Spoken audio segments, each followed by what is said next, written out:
Vamos começar!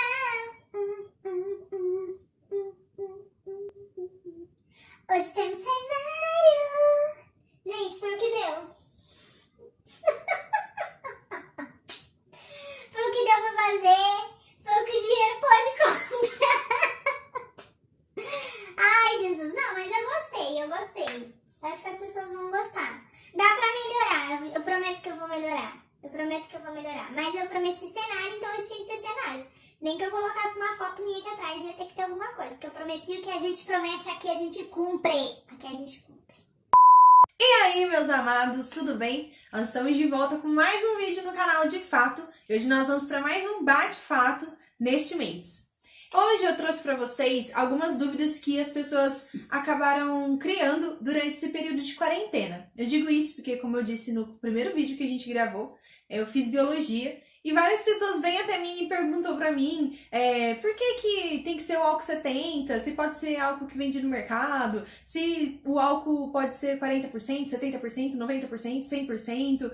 As pessoas perguntam o que é melhor para poder higienizar os alimentos, higienizar a casa, e como que um vírus morre com água e sabão e ainda não fizeram uma vacina para ele, e uma série de outras perguntas que as pessoas andam fazendo.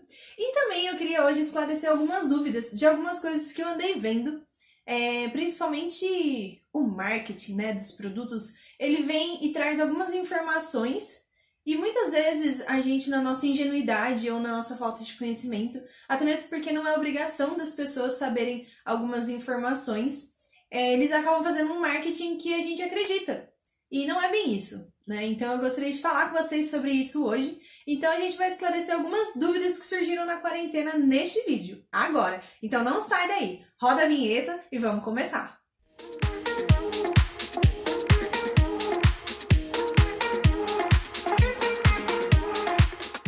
Bom, então como eu estava dizendo para vocês, as pessoas têm feito bastante perguntas, e não só para mim, mas como para principalmente os profissionais da área da saúde, e eu tenho visto também nas redes sociais e outras coisas, umas barbaridades. Então eu gostaria de vir trazer um pouquinho de conhecimento para vocês que seguem aí, que estão inscritos no canal. E se você não está inscrito no canal, este é o momento de você se inscrever, deixar o seu like, ativar o sininho, faz tudo aí para ajudar o nosso canal a dar um upgrade e levar conhecimento, risada, palhaçada para as outras pessoas, ok? Então vamos lá. O que está sendo indicado é que a gente lave as nossas mãos com água e sabão, e eu já vou explicar agora o porquê. Lavar o sabão com água e mão, né? Entendedores entenderão. É entendido desde sempre que água e sabão é o melhor ingrediente para a nossa higienização, tanto das mãos quanto do corpo, de superfícies e até alimentos. Isso a gente já sabe, e hoje a gente vai entender o porquê disso, tá bom? O recomendado nessa época, principalmente agora do Covid-19, é que a higienização de ambientes e outras coisas seja feita com produtos que contenham cloro ativo, tá? O cloro, ele é um componente que tem potencial em matar essas células, bactérias e micro-organismos que estão aí no ambiente, não só tratando de Covid-19, mas também uma série de outras bactérias e outros vírus que já estavam aí antes dessa situação toda que nós estamos vivendo, ok? O ideal é nós higienizarmos os alimentos com água e sabão, ou então também deixar eles de molho com água e cloro. Existem algumas receitinhas na internet falando das concentrações ideais, e inclusive os postos de saúde, desde sempre também, eles distribuem um potinho, que é um cloro, que você coloca, se não me engano, 2 gotas daquele potinho em 1 litro de água, você consegue purificar a água para poder estar bebendo, né? Esse componente, ele tem cloro ativo, e quando ele é disperso nessa quantidade de água, quando ele é misturado em 1 litro de água, 2 gotas em 1 litro de água, ele não é nocivo ao nosso corpo e ele mata os germes e bactérias que contém ali na água. E também o mesmo vale para deixar os alimentos de molho, então frutas, verduras, legumes. É bem interessante estar fazendo isso, tá bom? E ele é distribuído gratuitamente nos postos de saúde. Não sei se tá tendo agora, né? Porque desse jeito que nós tá... Mas enfim, em épocas normais, eles oferecem, e é bem legal a gente ter isso em casa, tá bom? Agora eu queria falar pra vocês um pouquinho sobre algumas definições de álcool, tá? Então, a gente precisa entender que não existe só um tipo de álcool, né? A gente sabe que o álcool é utilizado por uma série de coisas, e ele é muito importante para nossa economia e para várias atividades, né? Mas eu gostaria de falar com vocês especificamente hoje sobre o álcool para higienização e os tipos de álcool que a gente tem disponível para estar adquirindo. Então, o primeiro álcool que eu queria falar com vocês é sobre o álcool 46%. É o álcool que geralmente vende no mercado.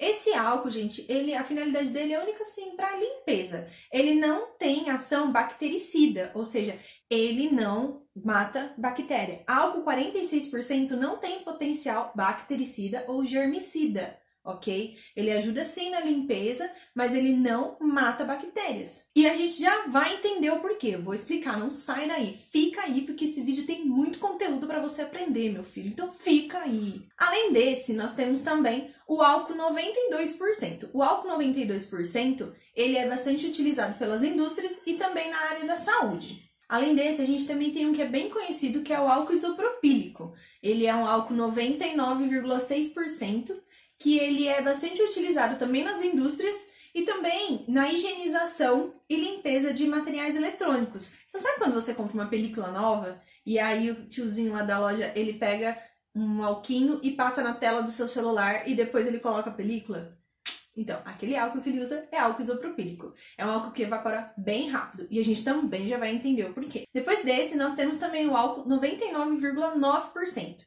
Esse álcool é também conhecido como álcool PA ou absoluto. Esse álcool ele é bastante utilizado nas indústrias e também em laboratórios. E aí vem a pergunta, e o álcool 70%, que é o que a gente mais tem ouvido falar aí durante essa quarentena, esse período de pandemia. O álcool 70%, ele é o mais utilizado. Por quê? Assim, às vezes as pessoas pensam, tipo, mas o álcool PA é 99%, então ele é mais forte, ele vai matar a bactéria, vai matar tudo. Não vai, e a gente vai entender agora. Então, por que o álcool PA, ou álcool absoluto, não é o mais indicado para higienização e para ações bactericidas? O álcool 99%, ele tem uma alta capacidade de evaporação. Ele é muito volátil. Já perceberam quando vocês usam... Antigamente vendia esse álcool com maiores concentrações no mercado, mas decorrente a uma série de acidentes que aconteciam nas casas, eles acabaram não liberando mais esse tipo de álcool para venda para o público, né? Então agora só pessoas autorizadas, empresas que conseguem fazer a aquisição desses materiais e inclusive eles têm que ser relatados, existem materiais que são controlados, então tem que ser feita toda uma listagem que tem que ser levada para a polícia, onde são feitas fiscalizações e etc. em cima disso, porque isso tudo é bem delicado. Muitas pessoas usam esses componentes para fazerem bombas e outras coisas caseiras e pode criar uma série de problemas aí na nossa sociedade. Então, por causa disso, eles vetaram a venda de alguns álcoois que vendiam no mercado e somente as indústrias, laboratórios e o pessoal da área hospitalar que consegue estar adquirindo esse tipo de material. Então, primeiro que não dá pra gente adquirir um álcool 99%. E mesmo que desse, a gente não poderia usar ele puro, ele absoluto, para fazer higienização ou matar as bactérias. Por quê? O álcool, como vocês sabem, ele é volátil. Você pode ver que quando você joga álcool, quando você passa o álcool na mão, ou quando você vai limpar algo com álcool, dali a pouco ele já evapora, ele some, correto? Então, o que acontece? O álcool 99% ele evapora muito mais rápido do que os outros álcoois. O álcool 70%, ele já foi comprovado que ele tem uma quantidade ideal de água e de álcool que faz com que ele tenha mais tempo de contato com a bactéria, com o vírus ou com o micro-organismo em si, o que não acontece com o álcool 99%. Então, para que seja feita uma ação germicida, é preciso que o álcool fique um período de tempo em contato com a célula, em contato com o micro-organismo, ok? Então, quando você tem um álcool que é muito volátil, como é o caso do álcool 99%, quando ele entra em contato com a célula, ele precisa de pelo menos 30 segundos a 1 minuto para começar a agir ali naquela célula e realmente fazer com que ela morra. Então, é preciso que tenha um tempo de contato. Então, quando esse álcool ele evapora muito rápido, esse período não é cumprido, então ele não é eficaz, ok? E outra coisa também muito importante é que o álcool 70%, por ele ter água, ele ajuda na entrada do álcool na célula, ok? Então, por isso que o álcool 70% é o mais indicado para higienização e ação germicida. Lembre-se bem, por causa desses dois motivos, porque o tempo de contato vai ser maior e também por causa da água, que vai facilitar a entrada do álcool na célula. E por que que o álcool e o sabão, eles matam as bactérias, matam os vírus e etc? A maioria dos vírus, elas, assim como as bactérias, tem uma camada lipídica. O que é isso? É uma camada de gordura em volta deles, que ajuda a protegê-los, ok? E quando você tá com a mão engordurada, quando você tem uma louça engordurada, o que que você faz para tirar a gordura? Você usa o detergente, você usa um sabão. Então, o sabão, ele tem uma ação que ele quebra as moléculas de gordura. E é por isso que ele consegue penetrar ali essa membrana e fazer com que ocorram ações ali dentro que levem à morte dessas células, dessas bactérias, vírus, micro-organismos e etc. Então, essa reação, ela acontece fazendo com que ocorra a quebra dessa camada, fazendo com que essas substâncias entrem no micro-organismo e provoquem a morte. E por isso também a vacina. Porque eu ouvi gente dizendo, tipo assim, nossa, como que pode um vírus que morre com água e sabão não conseguir ainda desenvolver uma vacina pra ele? Gente, pelo amor de Deus, olha o que vocês estão falando, presta atenção, presta atenção. Gente, não é assim, né? Não é assim, vamos lá. Os vírus, eles precisam de um hospedeiro para se multiplicar. Ou seja, eles não conseguem se multiplicar sozinhos. Por isso que a gente fala tanto de isolamento social. Porque quando as pessoas se distanciam, aquelas que têm o vírus estão tratando para que ele morra e as que não têm não entram em contato. Então, se essa pessoa que tem o vírus tocou em algum lugar, numa superfície, esse vírus não vai encontrar uma célula habitável que ele possa parasitar para sobreviver. Então, dali um tempo, ele vai morrer, ok? Agora, quando ele encontra outra célula viável, uma célula sadia, ele vai se multiplicando, entendeu?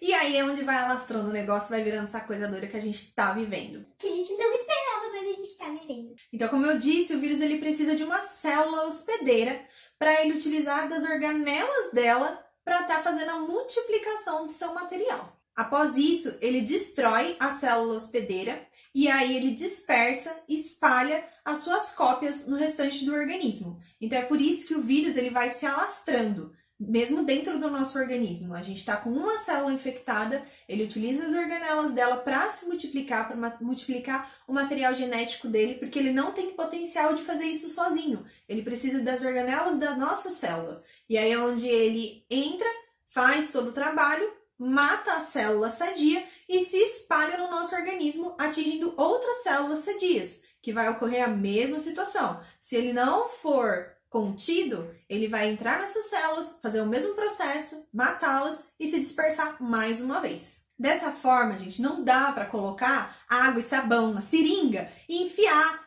na nossa veia, nos nossos músculos e enviar para as células. Não dá, entendeu? Isso aí só iria matar a gente, tá? Então, o que acontece? Para que realmente seja feita uma vacina eficaz, é preciso uma série de estudos genéticos, de biotecnologia. Dessa forma, gente, não dá pra gente fazer uma vacina assim da noite pro dia, pois se trata de uma questão genética envolvida. É uma questão celular. É muito complexo e exige uma série de estudos e testes antes de realmente ser disparado aí para a gente utilizar. Então, por isso que é tão demorado esse processo de criação de vacina, né? Primeiro precisa existir, primeiro a gente precisa entender o vírus, entender como ele age, como é o material genético dele, para aí sim, a gente pode até tratar depois um outro vídeo sobre isso, falando especificamente sobre os vírus e a carga genética deles, porque aí sim, depois que você conhece o material que você está estudando, o material que está sendo trabalhado, você vai começar a buscar recursos para poder criar uma vacina que seja eficaz e que haja realmente no vírus que está ali causando esse mal. Então existem uma série de pessoas, de universidades e entidades aí trabalhando fielmente e incisivamente nisso. Então, também nós precisamos de um pouco de tempo. E isso também tem a ver com a quarentena, né? Quando a gente está nesse período assim de reclusão, nós estamos dando tempo para os pesquisadores trabalharem e encontrarem soluções que de fato vão resolver o nosso problema. Porque se fosse para enfiar água na seringa dispersar aí para a população, poderia se fazer, mas não ia ser eficaz. Então nós precisamos ser pacientes para que essas pessoas tenham tempo, pedir a Deus que elas tenham sabedoria e entendimento e inteligência para conseguir estudar, encontrar os parâmetros e aí finalmente desenvolver uma vacina. Nós estamos aí, né, com grandes expectativas com as últimas notícias, porém nós temos que ser pacientes. É um processo que demora, envolve muitos estudos genéticos, envolve muita biotecnologia e também é algo bem legal para o nosso país e para o nosso planeta em geral, porque essas situações elas forçam a nós criarmos desenvolvimento, a nós criarmos novas tecnologias e isso é muito bom, porque isso faz com que nós consigamos mais recursos e isso é muito bom. E aí também nós conseguimos ser mais desenvolvidos e descobrir cada vez mais coisas no mundo científico, ok? Eu espero que vocês tenham entendido o que eu quis dizer. Se você ficou com alguma dúvida, deixa nos comentários aqui embaixo. Se tem alguma coisa que você gostaria de comentar, que você sabe, que você tem conhecimento, deixa nos comentários. Compartilhe esse vídeo com as pessoas para que elas também tenham um pouquinho mais de conhecimento. Eu tentei falar de uma forma não tão técnica, mas também não tão leiga, para vocês entenderem o assunto, ok? Tem muito mais detalhes que a gente poderia estar abordando, mas o vídeo ia ficar um pouco mais longo e para quem tem um pouco mais de familiaridade com o assunto, iria ser mais legal de estar discorrendo. Mas para quem não tem, talvez se tornaria maçante e cansativo. Para quem gosta do assunto, eu peguei bastante informação no site do CRQ, que é o Conselho Regional de Química. Eles têm bastante matérias lá, eu vou deixar o link deles aqui na descrição do vídeo. Tem bastante coisa lá, principalmente do Covid agora. Então, quem tiver interesse, entra lá. É um site super confiável. Vocês podem estar entrando, lendo todas as matérias tranquilamente e acreditando no que está sendo passado ali, tá bom? Eu espero que vocês tenham gostado. E é isso. Até o próximo vídeo com mais um De Fato. Mas por quê? Não, tira essa parte do porquê. Vou começar de novo. Não, vou começar de novo. Ai, como que fala? Volta. Acho que é isso. Então é isso. Um beijo no coração. Ai, ficou ridícula.